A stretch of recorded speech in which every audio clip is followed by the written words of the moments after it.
د ویډیو لیدونکو اوریدونکو السلام علیکم ورحمت الله وبرکاتو. په دې هیله چې ټول بروغ او جوړ یاست. نن مې تاسو ته داسې ویډیو جوړه کړه چې په هغه ویډیو کې د لمانځه په باره کې یو 4 نصیحتونه دي. هیله لرم چې ویډیو تر پایه راسره وګورئ. اول، څوک چې په جمع لمونځ کوي هغه باید صفونه سیده برابر کړي، ځکه روایتو کې راځي چې رسول الله صلی الله علیه و آله وسلم به تر هغه وخته پر لمانځه نه درېدو تر څو چې به یې ټول صفونه برابر کړي نه وو. د صف نه برابرول د مسلمانانو په زړه کې مخالفت او نفاق پیدا کوي.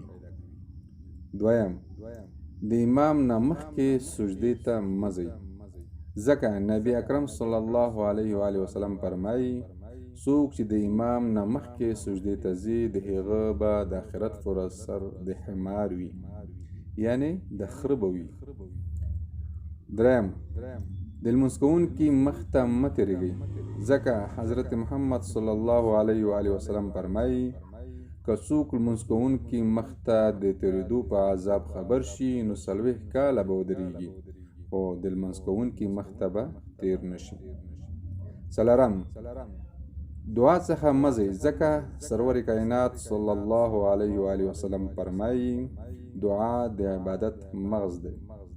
نو کوم څوک چې دعا پرېږدي دا داسې مثال لري لکه یو مزدور چې ټوله ورځ کار وکړي خو اخر کې خپله مزدوري اخیستل پرېږدي او ولاړ شي.